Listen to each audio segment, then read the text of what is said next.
ପିଲାମାନେ ଆଜିର କାନାସକୁ ସମସ୍ତଙ୍କୁ ସ୍ୱାଗତ। ପ୍ରଥମେ ଆମେ ବ୍ରହ୍ମନାଥ କରିବା।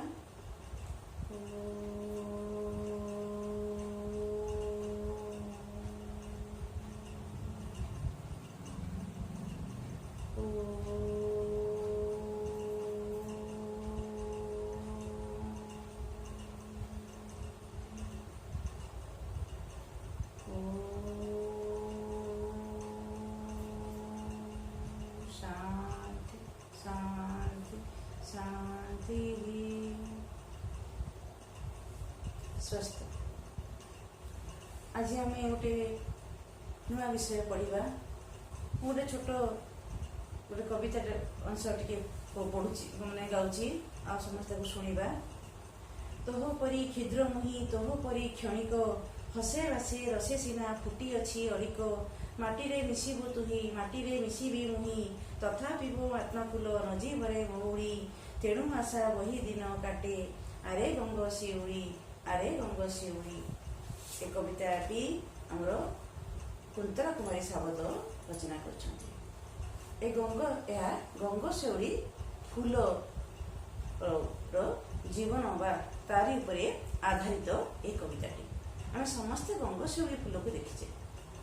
से राति फुटुची छोटिया छोट फूलटे राति से फुटुची एवं सकाल से सूर्य किरण ता उपरे पड़े से झड़ी पड़ुची। तार जीवन क्षणिक तार जीवन समय हूँ अल्प समय। ए अल्प समय पाई से गछरे फुटी तार बासना से कौन चतुर्दिग को मुह कही दूची। ठीक से हीपरी कुंतला कुमारी सावतंकर जीवन ए गंग शिउड़ी फूल सहित जड़ित थिला समन्वय थिला। तेणु से ए गंग शिउड़ी फूल कविताटी शेफाड़ी प्रति शीर्षक कविता से गंग शिउड़ी फूल विषय वर्णना करछन्ति। तोह परी क्षुद्र मुही तोह परी अड़िक माटीरे मिशिबु तुही माटीरे मिशिबी मुही। केते सुंदर तांकर जे फूल सहित निज जीवन को से जड़ित रखिछन्ति।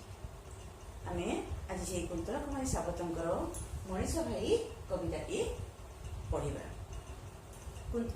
आमर कुंतला कुमारी सावत होती आमर उत्कल भारती कुंतला कुमारी सावत। जन्म 8/2/1901 मसीहा बस्तर अंचल। बस्तर अंचल माने से हूँ विच्छिन्न अंचल। ओडिशार से छत्तीसगढ़ क्षेत्र को विच्छिन्न अंचल होता से बस्तर अंचल जन्म। मृत्यु होता 23/8/1938। देख पिला माने 1909 मसीह जन्म ग्रहण करते 1938 मसीह से संसार लीला संवरण करते। तो जीवन काल केते कम समय एते कम समय रे से किपरि निज प्रतिभा से ओडिशा सारस्वत वृत्ति गुड़िक से ओडिशा को किपरि से दे जाइछन्ति। से केते प्रतिभा संपन्न थिले तांको विषय रे हम आज पढ़िबा। तांको पिता थिले दानिएल सावत और माता मोनिका देवी। तांकर साहित्य कृति गुड़िक होला कविता ग्रंथ रे अंजलि उच्छ्वास स्फुलिंग अर्चना आह्वान। उपन्यास रे भ्रांति नौतुंडी परशमणि रघु अर्कित काली बहु एभली अनेक सारस्वत कृति मान ओडिशावासी को दे से निजर अम्लान प्रतिभा परिचय दे जाइछन्ति। जीवन आदर्श जेपरी गंग शिउड़ी सहित जड़ित थिला ठीक से हीपरी एहिभली सारस्वत कृति मानकर रचयिता करी से अगणित व्यक्तित्वर परिचय देछन्ति।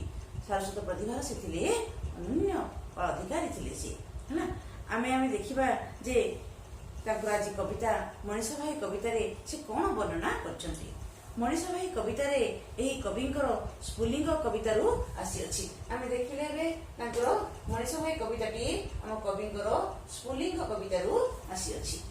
ए कविता स्फुलिंग कविता मनीष भाई कविता से प्रतिटी मनीष को बंचिया समस्त प्रतिकूलता सत्वे माटीर मनीष को मनीष परी बंचिया ए कविता रही आशा निमित्त आह्वान। आम आज यही कविता विषय पढ़ा। तांकर ए सारस्वत कृति पुरीर महिला अनुष्ठान तांकु उत्कल भारती उपाधि भूषित करथिला। तेणु आम से दिन ठार से उत्कल भारती कुंतला कुमारी सावत नाम परिचित। ये उत्कल भारती कुंतला कुमारी सावतंकर जो वस्त्र अंचल से जन्मग्रहण करते से बर्मा अंचल जा पाठ पढ़ते से कौन करते कटक एससीबी मेडिकल कॉलेज रे से डाक्टरी शिक्षा पढ़ते खोर्धारे से प्रथमे सेवारे निजको रोगी सेवारे से निजको नियोजित करते सीना डाक्टर सीना वृत्ति किंतु साहित्य थिला तांकर रुचि है ना साहित्य थिला तांकर व्रत बा रुचि जहाँ आम कहवा से अनन्य प्रतिभार अधिकारी विषय आम आज गोटे छोट कविताटे पढ़ा जार ना हूँ मनीष भाई। मो कविताटी प्रथम पढ़ुची आम शुणा। शुण हे मनीष भाई झुरी मरिबाकु बुढ़ी मरिबाकु मनीष जनमी नाही शत हत श्वासे सारी संसारे निराश निबिड़ अंधारे चिर शृंखलित लांछित वंचित पीड़ित कसणकारे एनु हे मानव नियति शुण हे मनीष भाई ध्वंसर जात्री मृत्युर धात्री नुहे ए विशाल जगती शुण हे मनीष भाई अमृत दीप्ति संतान तुम्हें मरण तुमर काहीं शुण हे मनीष भाई शुण हे मनीष भाई। आमे आज ए कवितार ए प्रथम अनुच्छेद को पढ़ा।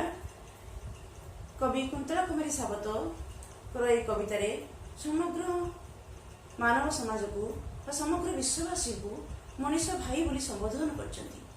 कहीं से मनीष भाई बोली संबोधन करछंती अनेक संपर्क मनीष मनुष्य भितर थिबा सत्वे मध्य भाई संपर्क से कहीं कहछंती अतीतर से वैदिक जुगर आधार वसुधैव कुटुंबकम आधार आमर जगत पिता आ वसुधा मातार आम समस्ते संतान एक आम समस्ते संतान तेणु से तारी आधार आम समस्ते परस्पर भाई भौणी रूप संबोधन करता भाई आउ एक अर्थ कह गले भाई शब्द मन भितर एक माने आत्मीयता आसी थाए। भाई शब्द भाई डाकरे परस्पर भितर एक मन भितर एक सुसंपर्क स्थापन होता है। तो भाई डाकरे आमर समस्ते गोटे सूत्र भातृत्व बंधन सूत्र एक परिवार बंधन सूत्र आम समस्ते बांधी तेणु ए मनीष भाई समस्त को आम कवि उत्कल भारती कुंतला कुमारी सावत समग्र मानव जाति को मनीष भाई बोली संबोधन करछंती। तो ये मनीष भाई कहीं से मनीष भाई संबोधन कले कहीं से आमर एक प्राय आमर एक कविताटी आमर कवि रचना करछंती 1929 मसीह 1929 मसीह बेलू कवि स्फुलिंग कविता रचना कराइथिला।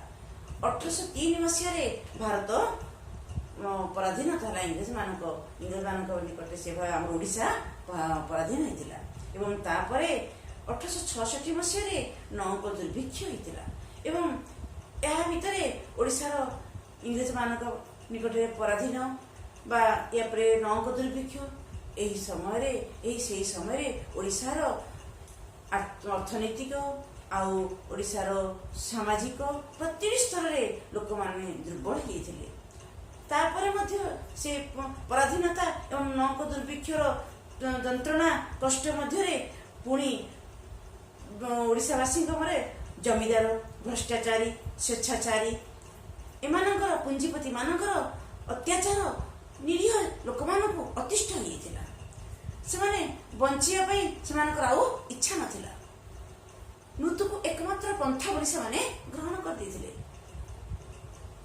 कष्ट से जमीदार मानकर कष्ट जिते कष्ट कर जमी जो चाष करते जमीर जो फसल आदाय करते जमीदार मैंने सी नहीं जाते खाया को मुठा से पाऊन ସେଇଭଳି ଦୀନ ଦୁଃଖୀ ଦରିଦ୍ର ମାନେ ନିଜ ଜୀବନକୁ ମୃତ୍ୟୁ ଆଡ଼କୁ ଏକମାତ୍ର ତାଙ୍କର ଥିଲା ଯେ ଆମର ଏକମାତ୍ର ପନ୍ଥା ଅଛି ଆଉ ମୃତ୍ୟୁ।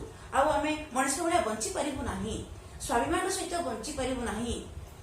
ଏହି ଏକ ସମ୍ବେଦନଶୀଳ ପରିବେଶରେ ଉତ୍କଳ ଭାରତୀ କୁନ୍ତଳା କୁମାରୀ ସାବତ ପ୍ରତିଟି ମାନବ ହୃଦୟରେ ମଣିଷତ୍ୱ ଜାଗ୍ରତ କରିଛନ୍ତି। ପ୍ରତିଟି ମାନବ କିପରି ମଣିଷ ଭଳିଆ ବଞ୍ଚି ରହିବ ତାହା ସେ ତାଙ୍କର ସ୍ଫୁଲିଙ୍ଗ କବିତା ଗୁଚ୍ଛରେ ବା କବିତା ଗ୍ରନ୍ଥରେ ସେ ବର୍ଣ୍ଣନା କରିଛନ୍ତି। ମଣିଷ ଭାଇ କବିତାରେ ସେହି କଥା ହିଁ ସେ ବର୍ଣ୍ଣନା କରିଛନ୍ତି। ତେଣୁ ସମସ୍ତ ଏଇ ଦୁଃଖରେ ଜର୍ଜରିତ ବା ଲାଞ୍ଛିତ ହୋଇ ରହିବା, ସମସ୍ତ ସୁବିଧାରୁ ବଞ୍ଚିତ ହୋଇ ରହିବା, ଦୁଃଖ କଷ୍ଟ ପାଇ ନିଜକୁ ହତୋତ୍ସାହ ହୋଇ ପଡ଼ିଥିବା ମାନବକୁ ସିଏ କ'ଣ କରିଛନ୍ତି? ଆତ୍ମୀୟତାର ସହିତ ମଣିଷ ଭାଇ ବୋଲି ସମ୍ବୋଧନ କରିଛନ୍ତି। ଏ ସମସ୍ତଙ୍କ ହୃଦୟରେ, ସମସ୍ତଙ୍କ ନିକଟରେ ସେ ଆତ୍ମୀୟତାର ବାତାବରଣ ସୃଷ୍ଟି କରିଛନ୍ତି। ସମସ୍ତଙ୍କୁ ସେ ନିଜର କରିଛନ୍ତି। ଏହି ତେଣୁ ତାଙ୍କୁ କୁହାଯାଏ ଉତ୍କଳ ଭାରତୀ କୁନ୍ତଳା କୁମାରୀ ସାବତ ମାନବବାଦୀ କବି। ସେ ମାନବତାର ପରିଚୟ ଦେଇଛନ୍ତି। ଏହି ଦୁଃଖୀ ଦରିଦ୍ର ମାନଙ୍କୁ ଆପଣାର ସେ କରିଛନ୍ତି, ମଣିଷ ଭାଇ ସମ୍ବୋଧନ କରିଛନ୍ତି। এই দুঃখ যন্ত্রণা কষ্ট যে মানবর চির সহচর, প্রত্যেকটি মনিষর দুঃখ তা জীবনের ହିଁ আসে।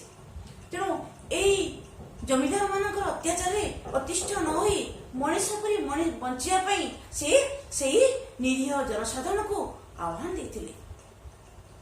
ସେମାନଙ୍କ ପାଇଁ ତାଙ୍କର ଏଇଟା ସମ୍ବୋଧନ ମୂଳକ କବିତା।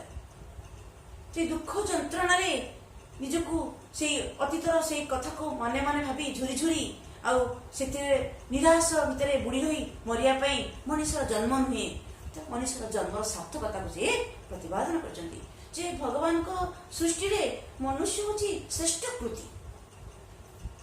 ଏ ସଂସାରରେ ଯେତେ ଜୀବ ଅଛନ୍ତି ସବୁଠାରୁ ମନୁଷ୍ୟ ହେଉଛି ଶ୍ରେଷ୍ଠ, ଅମୂଲ୍ୟ, ଦୁର୍ଲଭ ଜନ୍ମ ସେ ପ୍ରାପ୍ତ କରିଛି। এই ଦୁର୍ଲଭ ଜନ୍ମରେ ସେ ଅନ୍ୟଠାରୁ ଅତ୍ୟାଚାର ପାଇ ବଞ୍ଚିବା ତା ପାଇଁ ଶ୍ରେଷ୍ଠ ନୁହେଁ। ସେ ମଣିଷ ନିଜର ସ୍ୱାଧୀନତା ସହିତ ବଞ୍ଚିବ, ମଣିଷଟା ମଣିଷ ଭଳିଆ ବଞ୍ଚିବ, ତାର ଅଧିକାର କେହି ତାକୁ ବଞ୍ଚିତ କରିପାରିବେ ନାହିଁ। ଏହିଭଳି ଆଶାର ଆଲୋକ ସେଇ ନିରୀହ ଜନସାଧାରଣକୁ ସେ ଦେଖେଇଛନ୍ତି। ଶୁଣ ହେ ମଣିଷ ଭାଇ, ଝୁରି ମରିବାକୁ ବୁଡ଼ି ମରିବାକୁ ମଣିଷ ଜନମି ନାହିଁ। ତ ମଣିଷର ଜନ୍ମ କୋଉଥିପାଇଁ ହେଇଛି? ମଣିଷର ଜନ୍ମ କେବଳ ସେଇ ଦୁଃଖ ଯନ୍ତ୍ରଣାରେ ବୁଡ଼ି ରହିବା ପାଇଁ ନାହିଁ। ସେଇ କଥାକୁ ଭାବି ଝୁରି ଝୁରି ମଣିଷ ବୁଡ଼ି ରହିବା ପାଇଁ, ଅର୍ଥାତ୍ ସେଇ କଥାରେ ସେ ଦୁଃଖ ଯନ୍ତ୍ରଣା ଭିତରେ ବଞ୍ଚିବା ପାଇଁ ମଣିଷ ଜନ୍ମ ହୋଇ ନାହିଁ ବୋଲି କବି କହିଛନ୍ତି। ଶତ ହତଶ୍ୱାସେ ସାରିବ ସଂସାର, ନିରାଶ ନିବିଡ଼ ଅନ୍ଧାର। ନିରାଶେ ନିବିଡ଼ ଅନ୍ଧାର। ଦେଖିବା ଆମେ ଶତ ହତଶ୍ୱାସେ ଶତ ସହସ୍ର ନିଶ୍ୱାସ ଦେଇ କଷ୍ଟକୁ ସ୍ୱୀକାର କରି, ଯନ୍ତ୍ରଣାକୁ ସ୍ୱୀକାର କରି, ମୁଣ୍ଡରେ ହାତ ଦେଇ ହତଶ୍ୱାସ ହୋଇ ଦୀର୍ଘ ନିଶ୍ୱାସ ପକାଇ ବଞ୍ଚିବା ମଣିଷ ଭାଗ୍ୟରେ ଲେଖା ହେଇନାହିଁ। ନିରାଶ ନୈରାଶ୍ୟ ମଣିଷକୁ ଗ୍ରାସ କରିଛି ସେ ସମୟରେ। ତ ଏଇ ନୈରାଶ୍ୟ ମନୁଷ୍ୟ ହୃଦୟରୁ ଏଇ ନୈରାଶ୍ୟକୁ ଦୂରୀଭୂତ କରିବା ପାଇଁ ମାନବତାର ବାର୍ତ୍ତା କବି ପ୍ରେରଣ କରିଛନ୍ତି। ନିରାଶ ହେଉଛି ଏକ ଅନ୍ଧକାର, ଆଶା ନିବିଡ଼ ଅନ୍ଧକାର, ଯାହାକି ନୈରାଶ୍ୟ ଭିତରେ ଯଦି ବୁଡ଼ି ରହିବ ତାହେଲେ ତା ମଣିଷକୁ ଆଉ କିଛି ଦେଖାଯିବନି। ତାକୁ କେବଳ ସେ ନିରାଶ ହିଁ ଭିତରେ ବୁଡ଼ିକି ରହିବ। ତ ନିରାଶ ଭିତରେ ମନୁଷ୍ୟକୁ ଆଶାର ଆଲୋକ କବିୟତ୍ରୀ ଆମର ଦେଖେଇଛନ୍ତି। ଯେ ନିରାଶ ହେଉଛି ଏକ ନିବିଡ଼ ଅନ୍ଧକାର, ଯାହା ଭିତରେ ମନୁଷ୍ୟ ବୁଡ଼ି ରହିବା ଉଚିତ ନୁହେଁ। ତ ଚିର ଶୃଙ୍ଖଳିତ, ଲାଞ୍ଛିତ, ବଞ୍ଚିତ, ପୀଡ଼ିତ କଷଣ କାରାରେ এই নিরীহ জনসাধারণ মানে কোন করଥିଲେ সেতেবেଳକୁ না ନିଜକୁ ସେମାନେ ସବୁଦିନ ପାଇଁ ଚିର ମାନେ ସବୁଦିନ ପାଇଁ ଶୃଙ୍ଖଳିତ ହୋଇଥିଲେ। ମାନେ ଶୃଙ୍ଖଳିତ ମାନେ ଏଠି ବନ୍ଦୀ ବୋଲି କୁହାଯାଇଛି, ଶୃଙ୍ଖଳିତ ମାନେ ଆବଦ୍ଧ ବୋଲି କୁହାଯାଇଛି। ଏଠି କାହା କାହା ମଧ୍ୟରେ ସେମାନେ ନିଜକୁ ଆବଦ୍ଧ କରିଥିଲେ ନା ଲାଞ୍ଛନା, ନିଜ ଅପମାନ ସହିବା, ଲାଞ୍ଛନା ମାନେ ଅପମାନ ସହିବା, ଆଉ ବଞ୍ଚିତ ମାନେ ସମସ୍ତ ଅଧିକାରରୁ ବଞ୍ଚିତ କରିବା, ଆଉ ପୀଡ଼ନ ସବୁ କଷ୍ଟ, ସବୁ ପ୍ରକାର କଷ୍ଟକୁ ସହିବା। ଏହିଭଳି କଷଣର କାରାଗାରରେ, ଅର୍ଥାତ୍ ଏସବୁ ଗୁଡ଼ିକ ହେଉଛି ଗୋଟିଏ ଗୋଟିଏ ସବୁଗୁଡ଼ିକ ଏ କାରାଗାର ଭିତରେ, ଅର୍ଥାତ୍ ସବୁଦିନ ପାଇଁ ମନୁଷ୍ୟ ବନ୍ଦୀ ହେବାକୁ ଚାହୁଁଥିଲେ। କବୟିତ୍ରୀ ସେଇମାନଙ୍କ ମନ ଭିତରେ ଆଶାର ଆଲୋକ ସଞ୍ଚାର କରିଛନ୍ତି। ସେଇମାନଙ୍କ ହୃଦୟରେ ମଣିଷ ଭାଇ ସମ୍ବୋଧନ କରି ସେମାନଙ୍କ ହୃଦୟରେ ହତୋତ୍ସାହ ହୋଇ ପଡ଼ିଥିବା ସେଇମାନଙ୍କ ମଣିଷମାନଙ୍କ ହୃଦୟରେ ଏକ ଆଶାର ଆଲୋକ ଦେଇଛନ୍ତି ଯେ ସେମାନେ ଏଇ ବଞ୍ଚିତ ନିଜକୁ ବଞ୍ଚିତ ନ କରନ୍ତୁ, ନିଜକୁ କଷ୍ଟରେ ନ ରଖନ୍ତୁ ଏବଂ ସେଇ କଷଣର କାରାଗାରରେ ଚିର ଶୃଙ୍ଖଳିତ ନ ହୁଅନ୍ତୁ। ଏ ନୁହେଁ ମାନବ ନିୟତି, ମାନବର ଭାଗ୍ୟରେ ଏହା ଲେଖା ହୋଇନାହିଁ। କାରଣ ମନୁଷ୍ୟ ହେଉଛି ଏକ ଦୁର୍ଲଭ ଜନ୍ମ, ମନୁଷ୍ୟ ଅମୃତର ସନ୍ତାନ। ଧ୍ୱଂସର ଯାତ୍ରୀ ମୃତ୍ୟୁର ଧାତ୍ରୀ ନୁହେଁ ବିଶାଳ ଜଗତି। ଏ ବିଶାଳ ଜଗତି ମାନେ ଏ ସଂସାର, ଏ ଜଗତରେ ମନୁଷ୍ୟ ଏହିଭଳି ନିଜ ଭାଗ୍ୟକୁ ଧିକ୍କାର କରି, ଏ କଷ୍ଟକୁ ସ୍ୱୀକାର କରି, ନୈରାଶ୍ୟ ଭିତରେ ବୁଡ଼ି ରହି ସେ ମୃତ୍ୟୁକୁ ତାର ଶ୍ରେୟ ମନେ କରିଛି, ମୃତ୍ୟୁକୁ ସେ ଆପଣେଇ ଦେଇଛି। ମୃତ୍ୟୁ ପଥର ସେ ଧ୍ୱଂସ, ନିଜକୁ ଧ୍ୱଂସ ଆଡ଼କୁ ଧ୍ୱଂସର ସେ ଯାତ୍ରୀ ହେଇଛି, ଧ୍ୱଂସ ପଥର ସେ ଯାତ୍ରୀ ହେଇଛି। ଆଉ ମୃତ୍ୟୁକୁ ସେ ଧାରଣ କରିଦେଇଛି, ମୃତ୍ୟୁକୁ ସେ ଆପଣେଇ ଦେଇଛି। ଏ ବିଶାଳ ଜଗତିରେ ମନୁଷ୍ୟର ଜନ୍ମ ଏହା ପାଇଁ ନୁହେଁ, ତା ଭାଗ୍ୟରେ ଏହା ଲେଖା ହୋଇନାହିଁ ବୋଲି କବି କୁନ୍ତଳ କୁମାରୀ ସାବତ ବର୍ଣ୍ଣନା କରିଛନ୍ତି। ତେବେ ମଣିଷ ଭାଗ୍ୟରେ କଣ ଲେଖା ହେଇଛି? ଶୁଣ ହେ ମଣିଷ ଭାଇ, ଅମୃତ ଦୀପ୍ତି ସନ୍ତାନ ତୁମେ, ମରଣ ତୁମର କାହିଁ। ଏ ମନୁଷ୍ୟ ହଉଛି ଅମୃତର ସନ୍ତାନ, ଅମୃତସ୍ୟ ପୁତ୍ର। ପ୍ରତ୍ୟେକ ମନୁଷ୍ୟ ହଉଛି ଈଶ୍ୱରଙ୍କ ସନ୍ତାନ। ସଚ୍ଚିଦାନନ୍ଦ ଶାଶ୍ୱତ ଚେତନାର ଆମେ ସମସ୍ତେ ଅଂଶ ସ୍ୱରୂପ। ପ୍ରତ୍ୟେକ ମାନବ ହଉଛି ଈଶ୍ୱରଙ୍କ ଅଂଶ। ତ ଏ ଅମୃତର ସନ୍ତାନକୁ କୌଣସି କଷ୍ଟ ସ୍ପର୍ଶ କରିପାରିବ ନାହିଁ। ଅମୃତର ସନ୍ତାନର ମୃତ୍ୟୁ ନାହିଁ, ମୃତ୍ୟୁ ତାକୁ କେବେ ସ୍ପର୍ଶ କରିପାରେ ନାହିଁ। ଭଗବାନ ଶ୍ରୀକୃଷ୍ଣ ଗୀତାରେ ମଧ୍ୟ ବା ମହାଭାରତ ଯୁଦ୍ଧରେ ଅର୍ଜୁନକୁ ମଧ୍ୟ ଏହି କଥା କହିଥିଲେ। କର୍ମରେ ନିଜକୁ ନିୟୋଜିତ ରଖିବା ପାଇଁ ସେ ଉପାଧି ଦେଇଥିଲେ ଯେ ଅମୃତର ସନ୍ତାନ ବା ମନୁଷ୍ୟର ଆତ୍ମାର କେବେ ବି ମୃତ୍ୟୁ ନାହିଁ, ମୃତ୍ୟୁ ତାକୁ ସ୍ପର୍ଶ କରିପାରିବ ନାହିଁ। ତ ମନୁଷ୍ୟ କାହିଁକି ନିଜର ମୃତ୍ୟୁର ପଥକୁ ସେ ଆପଣେଇଛି? ଧ୍ୱଂସର ଯାତ୍ରୀ କାହିଁକି ସେ ରହିଛି? ମୃତ୍ୟୁକୁ କାହିଁକି ସେ ଆପଣେଇଛି? କାରଣ ସେ ହେଉଛି ଅମୃତର ସନ୍ତାନ। ତା ଜାଣିବା ଉଚିତ ତା ଭାଗ୍ୟରେ କଣ ଲେଖା ଅଛି। ତା ଭାଗ୍ୟରେ ମନୁଷ୍ୟ ଭାଗ୍ୟରେ କଷ୍ଟ ଲେଖା ନାହିଁ। ମନୁଷ୍ୟ ଭାଗ୍ୟରେ ଯେହେତୁ ସେ ଅମୃତର ସନ୍ତାନ, ତା ପାଇଁ ଈଶ୍ୱର କର୍ମ କରିବାକୁ ତାକୁ ଏ ପୃଥିବୀ ପୃଷ୍ଠକୁ ଛାଡ଼ିଛନ୍ତି। ଏ ପୃଥିବୀ ହେଉଛି ତାର କର୍ମର ଭୂମି। ଏହା କର୍ମ ମାଧ୍ୟମରେ ହିଁ ସେ ତାର ନିଜର ସେ ପରିଚୟ ଦେଇପାରିବ। ଅମୃତର ସନ୍ତାନ ହିସାବରେ ସେ ଈଶ୍ୱରକୁ ସେ ଖୁସି କରିପାରିବ। ଏହା ହିଁ ଆମ କବିତାରେ କବି ବର୍ଣ୍ଣନା କରିଛନ୍ତି। ଆମେ ଦେଖିଲେ ଏବେ 1 ନମ୍ବର ବିନ୍ଦୁଟାକୁ ମୁଁ ବୁଝେଇଲି। ବର୍ତ୍ତମାନ ଦେଖିବା ଏ ବିନ୍ଦୁରେ ଛୋଟ ଛୋଟ କିଛି କଷ୍ଟ ଶବ୍ଦ ଅଛି, ତାକୁ ଆମେ ତାର ଭାବକୁ ମଧ୍ୟ ବୁଝି ଦୂର କରିବା। ପିଲାମାନେ ଏହି ପ୍ରଥମ ପଦରେ ଆମେ କିଛି କଷ୍ଟ ଶବ୍ଦ ଦେଖିବା।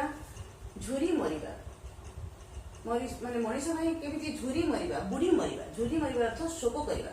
ବୁଡ଼ି ରହିବା ମାନେ ସେ ଶୋକରେ ନିଜକୁ ନିମଗ୍ନ ରହିବା ବା ନିୟୋଜିତ ରଖିବା।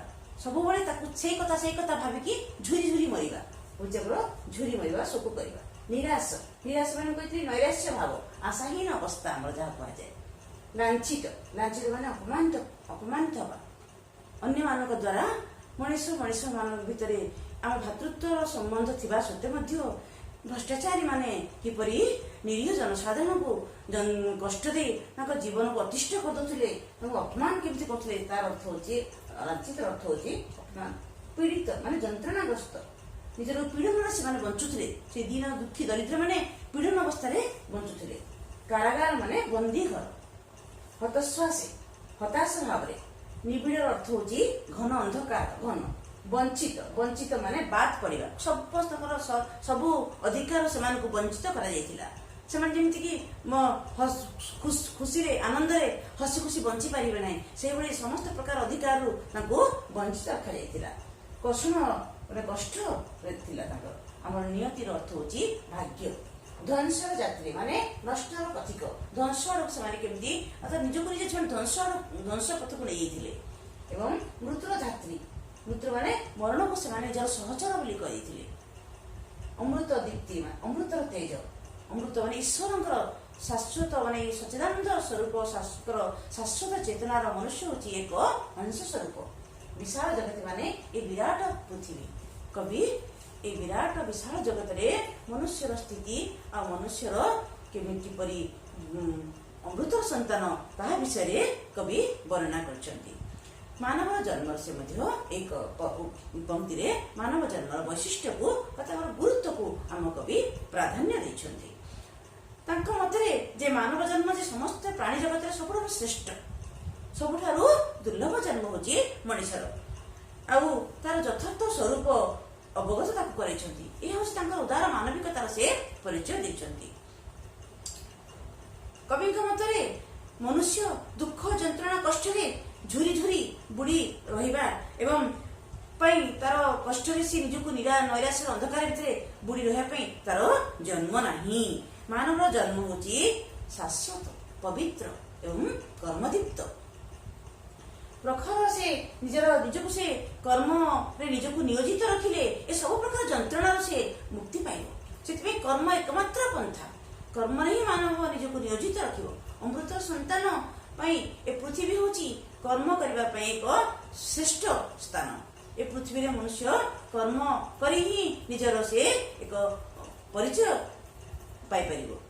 କର୍ମରେ ହିଁ ସେ ନିଜକୁ ନିୟୋଜିତ ରଖିଲେ ଏ ସମସ୍ତ ଯନ୍ତ୍ରଣା କଷ୍ଟ ଦୁଃଖକୁ ସେ ଦୂର କରିବ ବୋଲି ଆମ କବି କହିଛନ୍ତି। ସମସ୍ତ ଲାଞ୍ଛନା ପୀଡ଼ନ କଷଣର ସେ କଣ କରିବ, ତାକୁ ସବୁ ଦୂର କରିପାରିବ। ଆକୁ ସେ କଷ୍ଟ ତାକୁ ସ୍ପର୍ଶ କରିପାରିବ ନାହିଁ ନା, କାରଣ ମାନବ ଭାଗ୍ୟରେ ଏହା କେବେ ଲେଖା ହେଇନାହିଁ। ଏଇ ଜିନିଷ ମାନବ ଭାଗ୍ୟରେ ଭଗବାନ ତାକୁ ଏହା ଲେଖି ଛାଡ଼ି ନାହାନ୍ତି। ପୃଥିବୀ ପୃଷ୍ଠରେ ଦୁଃଖ କଷ୍ଟ ଭୋଗ କରିବା ପାଇଁ ତାକୁ ମନୁଷ୍ୟକୁ ଜନ୍ମ ଦେଇନାହାନ୍ତି ନା।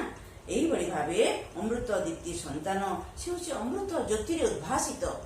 ଏଇଭଳି ଭାବରେ କବି ଏହି ନିରୀହ ଜନସାଧାରଣଙ୍କୁ ଅମୃତର ସନ୍ତାନ କହି ସେ ପ୍ରତିଟି ମାନବ ମାନେ ଦୀନ ଦୁଃଖୀ ଦରିଦ୍ରଙ୍କର ଅତି ଆତ୍ମୀୟ ନିକଟରେ ନିଜର ଆତ୍ମୀୟତାର ପରିଚୟ ଦେଇଛନ୍ତି, ଅର୍ଥାତ୍ ମାନବବାଦର ପରିଚୟ ଦେଇଛନ୍ତି।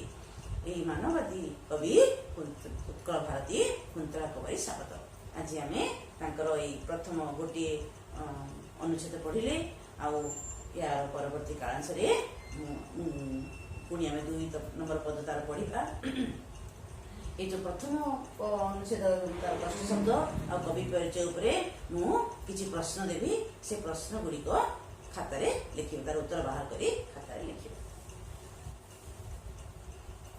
দেখিবা এবে এই প্রথম অনুচ্ছেদ কিছু প্রশ্ন আছে। কবি মনীষ ভাই বলি কেউ মানুষ সম্বোধন করছেন।